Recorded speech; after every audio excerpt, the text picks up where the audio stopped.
Mes chers compatriotes, le président de la République, M. Macron, a annoncé ce mercredi 14 octobre de nouvelles mesures très dures, de nouveau, de restriction des libertés publiques, en prétendant lutter contre une deuxième vague d'infection à la Covid-19. Il a notamment décrété un couvre-feu au-delà de 21 heures et jusqu'à 6 heures du matin en Île-de-France et dans 8 métropoles, et ceci pour 4 à 6 semaines. Il a laissé entendre que l'on pourrait avoir des mesures restrictives jusqu'à l'été 2021 maintenant, c'est-à-dire bientôt 1 an et demi après le début de l'épidémie. Il ne cesse de reporter à plus tard ce délai. Le gouvernement français semble donc considérer que le virus ne s'attrape pas dans le métro quand on est serré aux heures de pointe pendant la journée, mais qu'il peut s'attraper la nuit. C'est un virus noctambule. Pour arriver à une si brillante conclusion, il doit s'agir d'un gouvernement de nyctalopes, cet adjectif qui signifie qui voit la nuit. En introduction, je voudrais faire un point de situation sur l'épidémie de Covid-19, avec d'ailleurs des comparaisons internationales. Il faut quelques instants revenir sur les faits, car le gouvernement et les médias changent en permanence d'indicateurs, ce qui empêche de bien saisir la réalité des chiffres.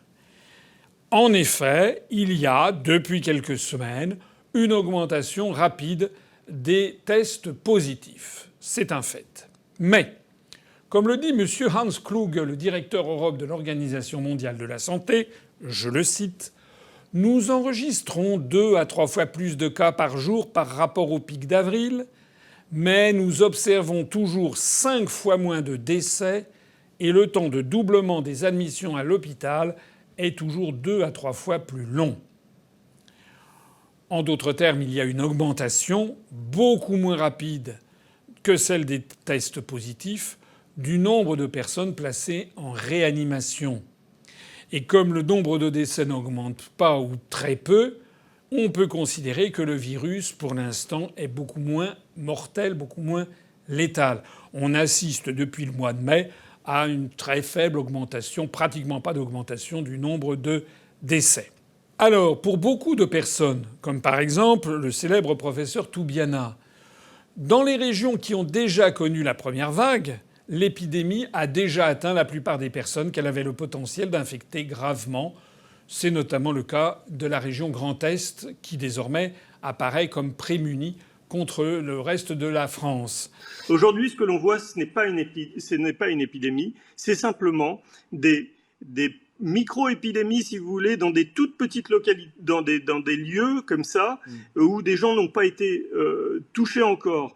Et ça s'explique parce que le virus a de plus en plus de difficultés à trouver des personnes susceptibles d'être atteintes. On l'a expliqué déjà hier, et c'est vrai que notamment dans des régions qui ont été fortement impactées en mars, on reprend pas. Je pense à Mulhouse par exemple, où il y a quasiment pas de cas. D'autres médecins font encore valoir que l'on ne sait pas interpréter les chiffres en France, et surtout il y a énormément de flou dans la méthode de calcul qui est utilisée par le gouvernement. Il manque par exemple systématiquement pour les tests PCR les types d'appareils, les modes opératoires utilisés, les écart-types qui sont pourtant obligatoires pour toutes les publications scientifiques concernant des analyses. Forcément, il y a un problème de calcul choisi volontairement pour faire peur aux citoyens.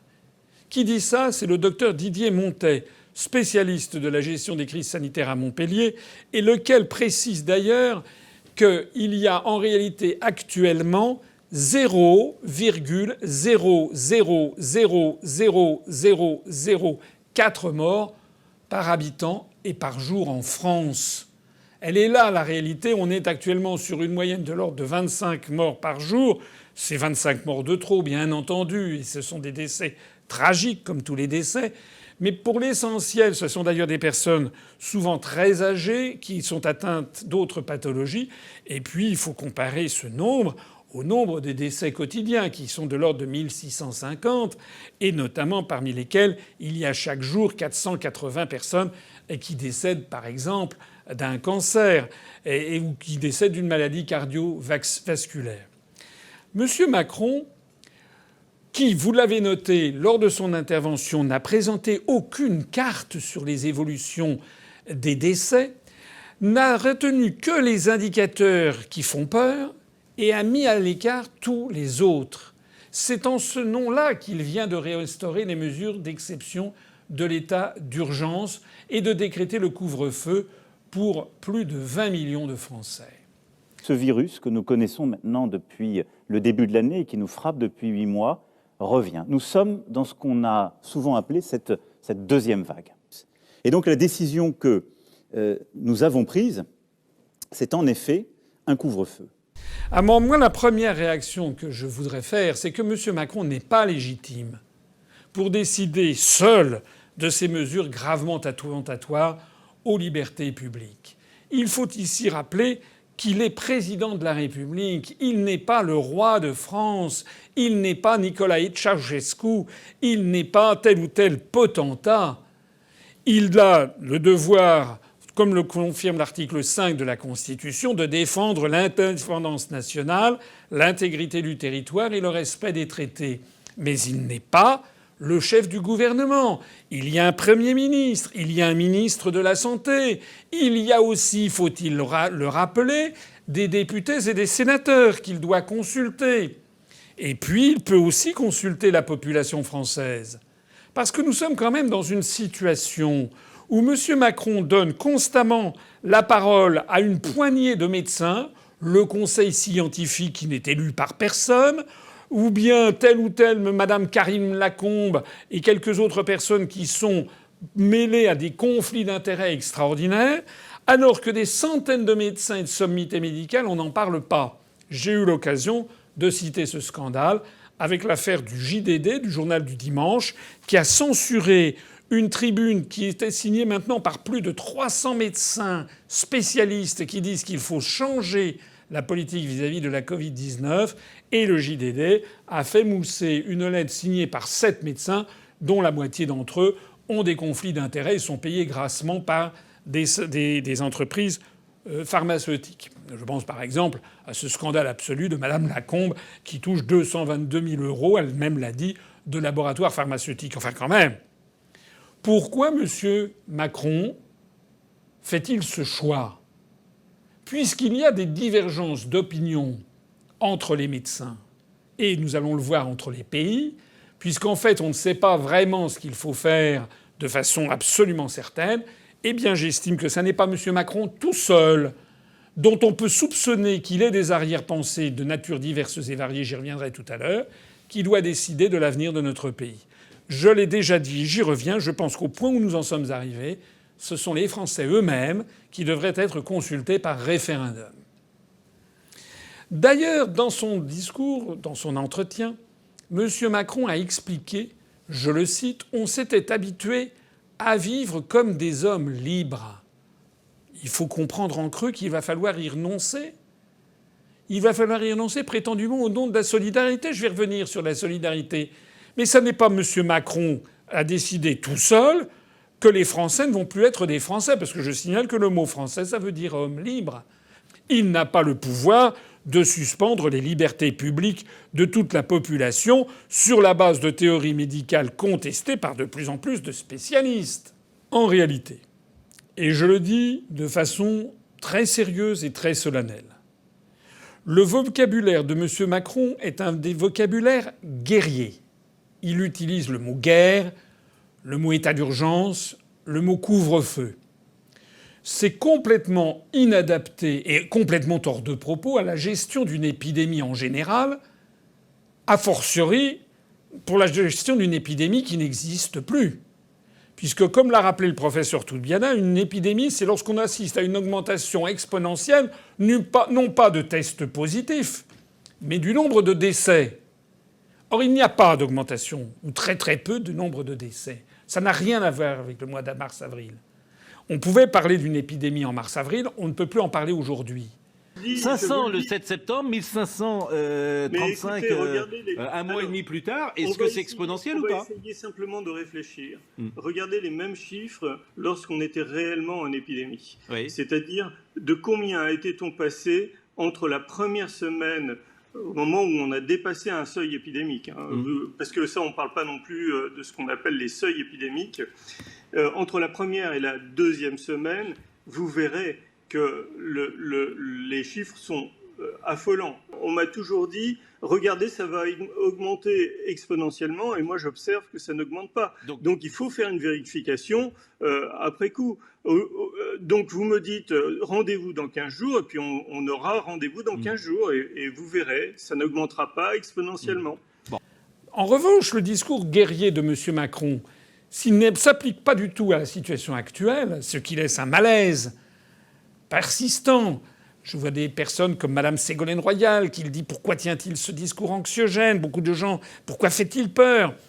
Eh bien, ce discours, et je suis désolé de le dire, mais il faut bien que quelqu'un le dise. Ce discours est parfaitement adapté à une prise de pouvoir dictatoriale subreptice par M. Macron et son clan. D'ailleurs, c'est le deuxième point. L'expérience étrangère ne justifie absolument pas ces mesures. L'Organisation mondiale de la santé elle-même a reconnu que les nouveaux confinements ne serviraient à rien.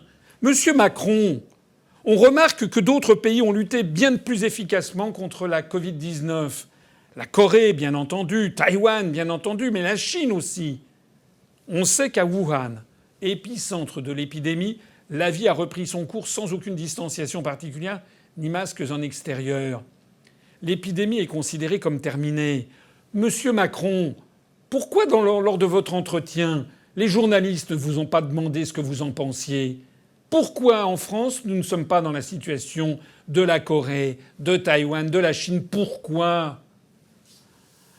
Et si l'on veut s'en tenir à plus proche de nous, la Suède. La Suède a adopté une stratégie très différente depuis le début, puisque le gouvernement de Stockholm a décidé de ne rien changer à la vie quotidienne. Depuis le mois de mars, il n'y a eu pas de confinement, pas de masque.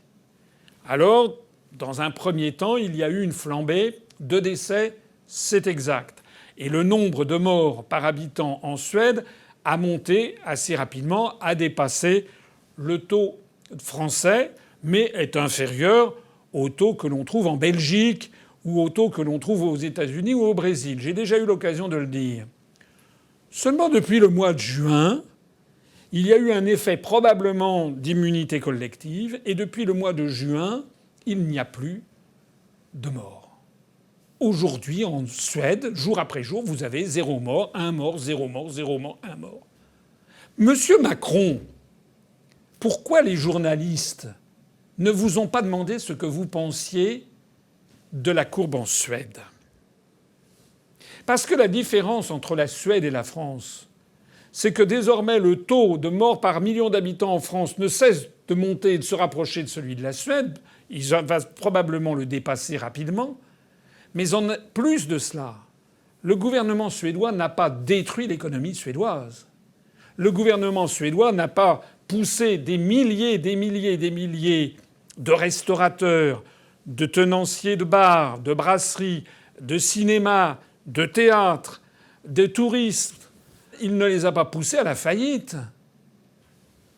Au bout du compte, il n'y a que quelques pays d'Europe occidentale ou de l'OCDE qui, pour l'essentiel, se laissent aller à une fuite en avant de plus en plus restrictive, mais dont l'efficacité médicale n'est pas démontrée. D'ailleurs, on ne s'interroge pas suffisamment sur la stratégie. La stratégie suivie par M. Macron, elle ne peut faire que retarder les infections. Elle ne vise pas à éliminer l'épidémie. On n'a jamais tué un virus avec un masque. On n'a jamais tué le virus avec l'éloignement. On n'a jamais tué le virus avec la distanciation sociale ou avec le couvre-feu. Avec toutes ces mesures, on ne fait que rallonger l'épidémie, lisser l'épidémie pour que le virus se développe moins rapidement. Mais en permettant que ça se développe moins rapidement, ça ne fait que rallonger la crise économique. Ça ne fait que faire augmenter le nombre de faillites, ça ne fait que faire augmenter le nombre de chômeurs. Et pourquoi fait-on ça ? C'est M. Macron lui-même qui l'a reconnu dans son allocution. Il a dit que les mesures restrictives, avec leurs conséquences désastreuses, ne sont qu'un moyen de décharger l'hôpital public d'un afflux de patients. C'est le point numéro 3. En réalité, le gouvernement, depuis le mois de février-mars, n'a rien fait de ce qu'il aurait dû faire pour prévenir les conséquences de l'épidémie. Le gouvernement, tel la cigale dans la fable de La Fontaine, la fourmi et la cigale, le gouvernement a passé l'été à chanter, à tergiverser sur les masques. Et M. Macron lui-même a préféré faire son bureau à la feuille d'or pour 900 000 euros. Il paraît que ça ne pouvait pas attendre. Il avait fait déjà refaire la salle des fêtes, etc. Mais plutôt que de s'intéresser à tout ça, le président de la République et le Premier ministre n'ont pas pris les mesures qui s'imposaient pour investir massivement dans le secteur de la santé, déjà très fragilisé par les mesures restrictives budgétaires prises depuis des années, et pas seulement d'ailleurs par Macron, mais aussi par Hollande, mais aussi par Sarkozy, parce que c'est droite et gauche confondues dans cette histoire, à la demande des grandes orientations des politiques économiques exigées par Bruxelles. Le système hospitalier était exsangue au début du mois de février. M. Macron avait dit qu'il avait bien compris qu'on allait voir ce qu'on allait voir. Le gouvernement savait qu'il y avait des besoins importants à anticiper du fait de la fatigue des soignants, du fait de l'obligation de séparer dans des chambres individuelles les patients Covid, du fait de la nécessité d'assurer la continuité des soins qui avaient été suspendus pendant le confinement. En particulier les personnes souffrant de tumeurs, de maladies cardiovasculaires, de maladies auto-immunes, les patients au long cours, ou bien sortant d'un service d'urgence. Il y a énormément de gens à soigner en France. Il n'y a pas que les gens qui sont atteints par le Covid. Eh bien, le gouvernement n'a rien fait depuis le mois de mars pour préparer les hôpitaux. En particulier les services de réanimation. Il n'a rien fait en perspective d'une éventuelle remontée du nombre de patients.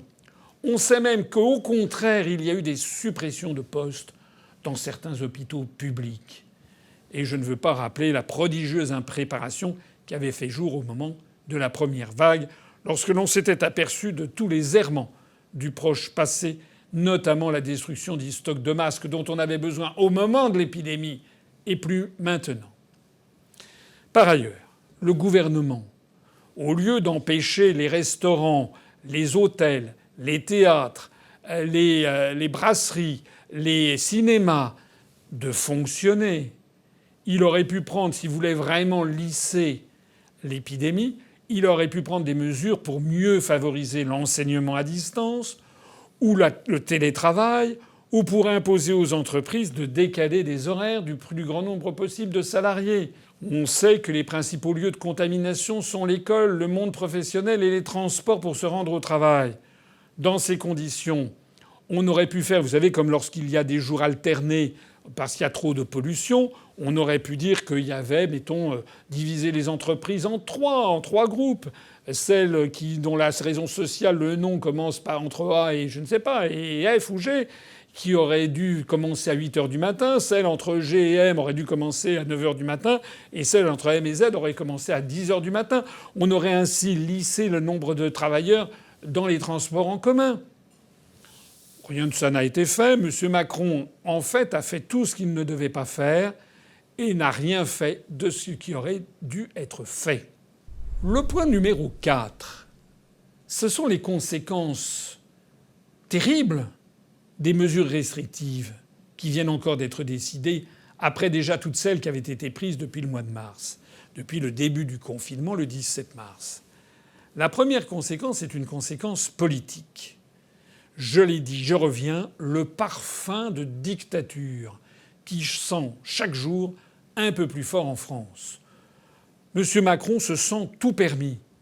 Il se sent tout permis pour bloquer les Français, détruire tel ou tel secteur d'activité, décider royalement des avis qu'il va écouter qui sont très minoritaires et des avis majoritaires qu'il refuse d'écouter. Au train où vont les choses, je ne serais plus étonné que M. Macron nous informe d'un seul coup qu'il a décidé d'employer l'article 16 de la Constitution et les pleins pouvoirs. Tout ceci s'accompagne d'ailleurs d'un verrouillage chaque jour plus accru de l'information, avec de grandes manœuvres d'achat et de vente de médias entre milliardaires qui le soutiennent. M. Macron est en train de préparer le verrouillage médiatique pour 2022 pour sa réélection.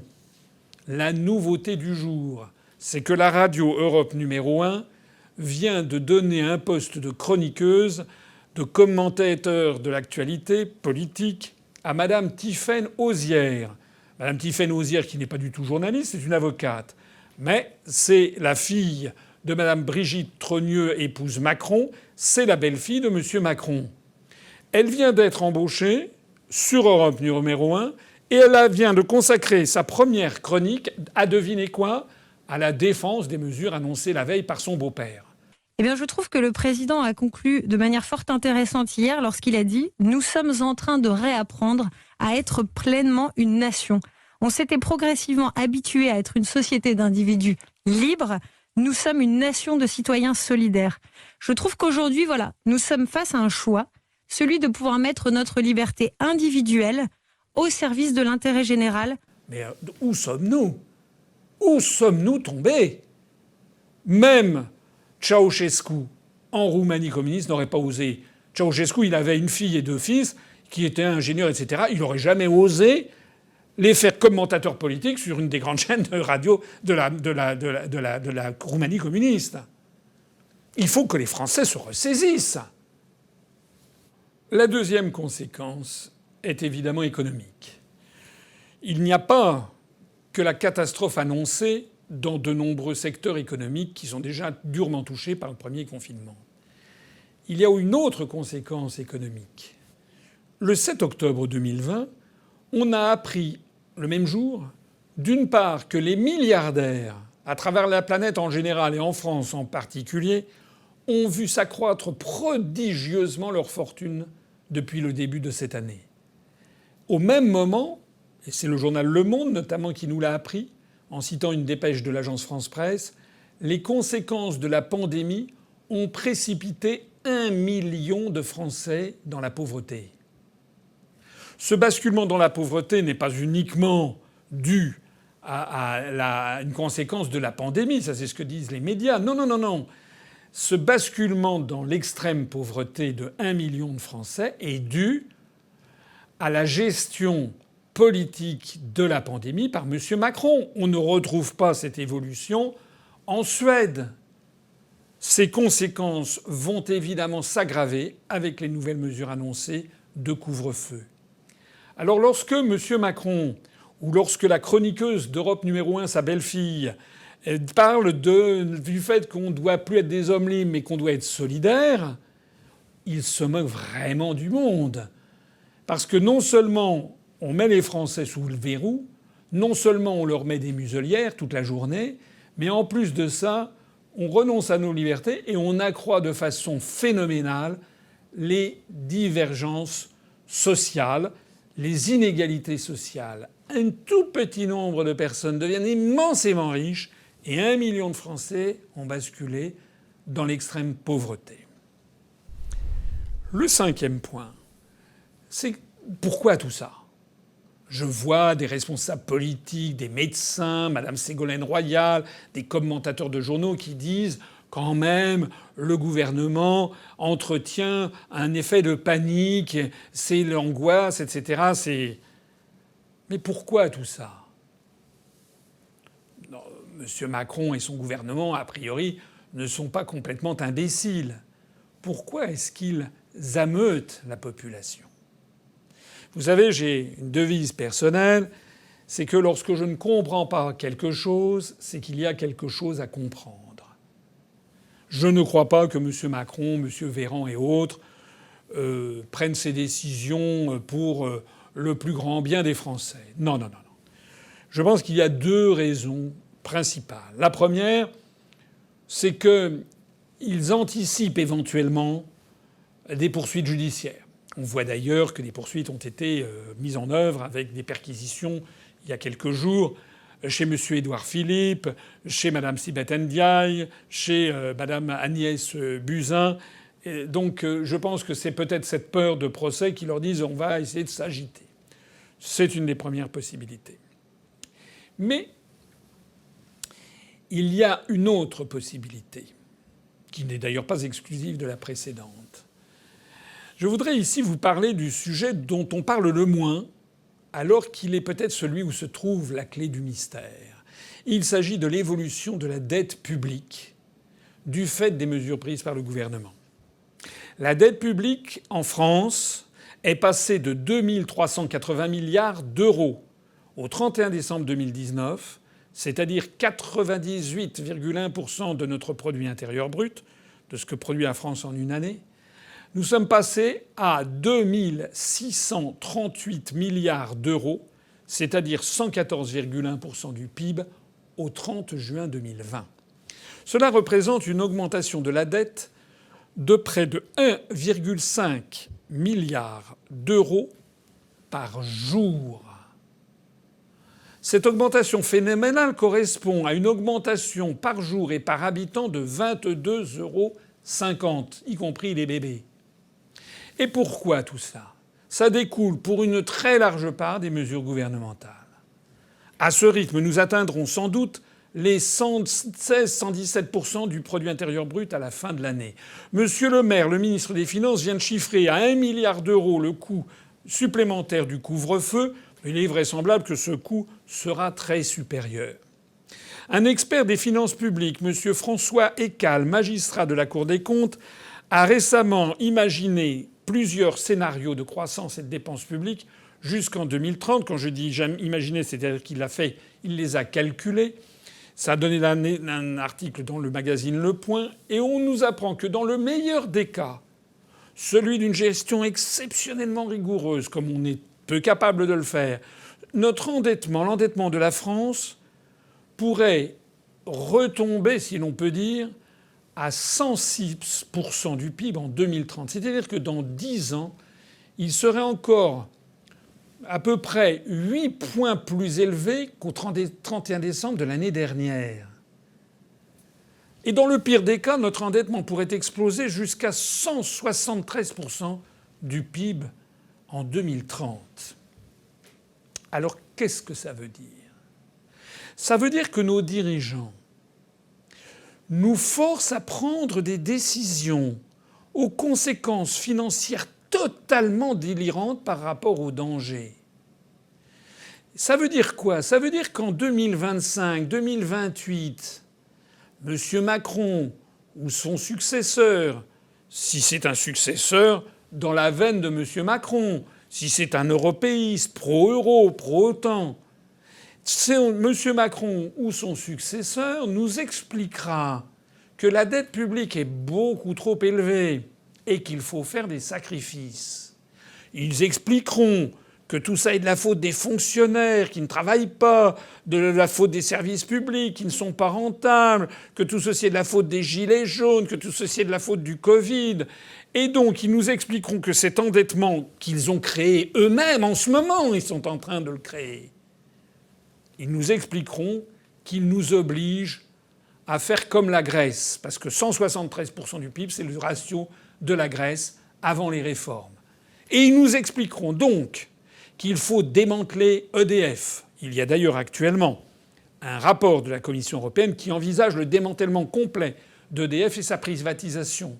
Ils nous expliqueront qu'il faut achever de privatiser la SNCF, la Poste, qu'il faut privatiser les pans entiers de notre système de sécurité sociale et peut-être même la sécurité sociale en entier.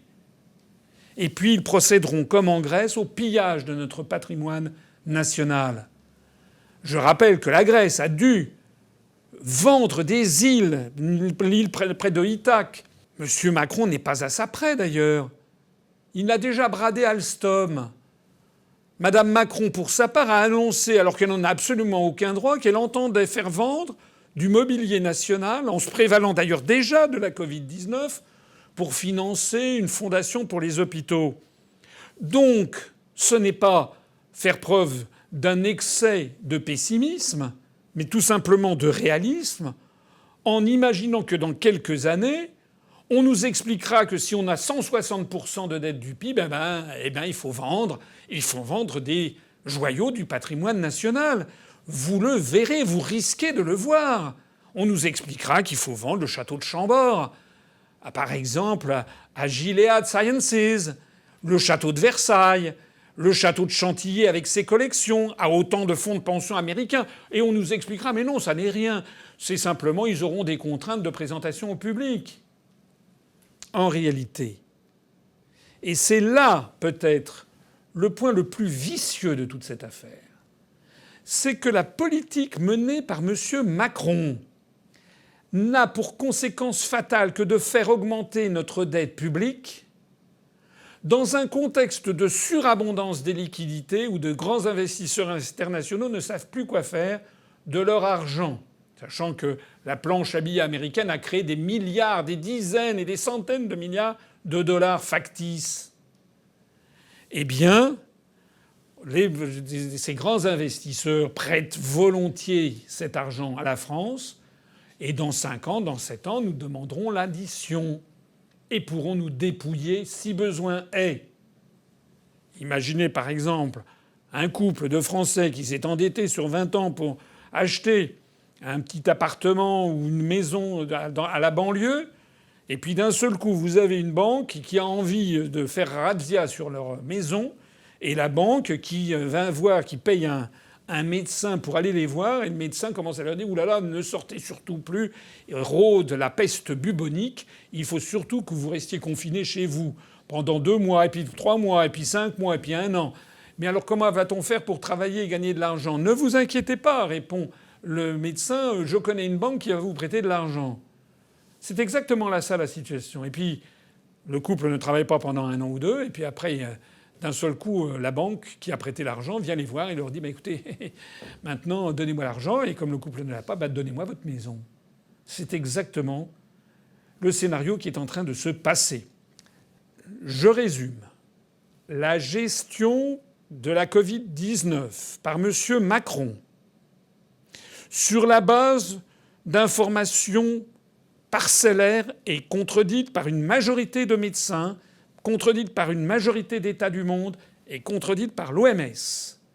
Cette gestion de M. Macron a pour conséquence fatale que la France, qui était déjà très endettée, va atteindre le niveau d'hyperendettement de la Grèce d'ici 3 ou 4 ans. Et si la France a atteint le niveau d'hyperendettement de la Grèce dans 3 ou 4 ans, on nous appliquera le traitement de la Grèce, c'est-à-dire la vente de tout notre patrimoine, la division des retraites par 2 ou 3, la privatisation de tous les services publics. En conclusion, nous l'avons vu, nous allons à grands pas à la fois vers une dictature sournoise qui est en train de faire main basse sur nos libertés publiques et sur tous les médias, qui est en train d'interdire de facto toutes les oppositions de se faire connaître, mais nous allons également vers une France dont les dirigeants sont en train de brader tout notre patrimoine restant. Monsieur Macron, qui est un banquier d'origine, connaît ce concept, ça s'appelle le run-off en anglais. Run-off d'une entreprise, par exemple, ça s'appelle la gestion extinctive. Monsieur Macron est en train de procéder à la gestion extinctive de la France. C'est-à-dire qu'il est en train de procéder à son démembrement. Je vais y revenir dans une autre vidéo sur ce qui se passe en Alsace, sur ce qui s'est passé en Nouvelle-Calédonie, sur ce qui se passe en Bretagne. Monsieur Macron est en train de laisser filer tout notre patrimoine industriel. Mais monsieur Macron est là, en fait, pour procéder à l'enterrement de notre pays et à son démantèlement. Et face à ce désastre, mais d'une ampleur millénaire, et je n'exagère pas, je suis très solennel, où sont les opposants ? Madame Le Pen a disparu. Elle est, dit-on, sur la réserve. Madame Le Pen soutient l'Union européenne, l'euro, l'OTAN, mais elle soutient aussi Monsieur Macron en disant voilà, il aurait peut-être pu. Je n'ai jamais vu Madame Le Pen expliquer ce qui se cache derrière cette affaire de Covid-19 et derrière la gestion. Monsieur Mélenchon proteste Mais lui non plus ne veut pas sortir ni de l'Union européenne ni de l'euro. Monsieur Mélenchon, lui non plus, ne montre pas ce qui se cache derrière cette affaire de gestion. Et je n'ai pas entendu parler de l'augmentation phénoménale de la dette publique et du traitement à la grecque que M. Macron et ses successeurs nous réservent. Et les Républicains du temps de Fillon qui n'avaient de cesse que de hurler contre la France en faillite. Monsieur Fillon, en 2012, parlait déjà... Écoutez-le, il disait déjà que la France était en faillite, c'était en 2012. Je suis à la tête d'un État qui est en situation de faillite sur le plan financier. Je suis à la tête d'un État qui est, depuis 15 ans, en déficit chronique. Je suis à la tête d'un État qui n'a jamais voté un budget en équilibre depuis 25 ans. Bon, ça ne peut pas durer. J'ai dit que la France était en faillite, avec une dette insoutenable. À l'époque, lorsque M. Fillon dressait ce diagnostic, c'était il y a 8 ans, on avait 90% de dette du PIB. Maintenant, M. Macron, qui l'a soutenu, M. Fillon a appelé à voter pour Macron en 2017, M. Macron a fait passer l'endettement de la France à 114%, bientôt 117%. Et on dit qu'ici ou là, il y aurait un certain nombre de membres des Républicains qui appelleraient à voter pour M. Macron en 2022. En réalité, la situation, elle est d'une exceptionnelle gravité. J'insiste sur le fait que l'Union populaire républicaine est la seule grande force politique à vous expliquer que ce qui se cache derrière, c'est un traitement de la France prochainement à la grecque. Je suis à la tête de la seule formation qui, depuis 13 ans et demi, vous dit la vérité et l'explication de ce qui se passe. Si vous continuez à faire confiance à En Marche, j'en parle même pas, mais aux pseudo-opposants PS, PC, ELV, que l'on n'entend pas non plus d'ailleurs sur ces questions, ou bien aussi au Rassemblement national, ou bien à la France insoumise, cela ne changera rien du tout. Et ceux qui sont en train de détruire notre pays arriveront à leur fin et nous annoncerons en 2022 pour la campagne présidentielle que la France doit être réformée de fond en comble parce qu'elle a atteint le niveau de faillite de la Grèce. Je vous conjure de rejoindre la seule et vraie opposition en rejoignant l'Union populaire républicaine, en y adhérant, en nous versant des dons pour faire fonctionner notre mouvement, faire fonctionner ces vidéos, et en diffusant le plus possible autour de vous les analyses que nous faisons. Songez-y, il y va de l'avenir de vos enfants et de vos petits-enfants. Vive la France!